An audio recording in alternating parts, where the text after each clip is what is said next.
The quiet interlude. The afternoon light caught the angles of her face as she paused, allowing the ambient noise of the surroundings to fade into a distant hum. This wasn't a pause born of weariness, but of necessity, a deliberate carving out of space in a day that had, until this moment, been a relentless blur of demands and expectations. She found herself at a threshold, the familiar rush of the city pressing in from all sides, yet she held herself apart, a singular point of stillness in the chaotic swirl. The weight of unspoken thoughts, which had been accumulating like dust in the corners of her mind, finally settled, not as a burden to be carried, but as a complex tapestry of ideas and emotions waiting to be unraveled. She shifted her gaze, her eyes tracing the patterns of light and shadow on the wall opposite her, a silent acknowledgement that while the world moved quickly, her truest processing happened in these quiet interludes between the noise.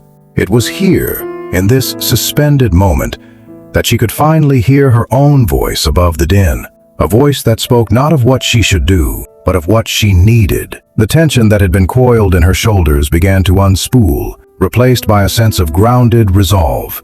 This pause was not an escape, but a gathering of strength, a way to recalibrate her inner compass before stepping back into the current. As the sounds of the world slowly filtered back in, they no longer felt overwhelming.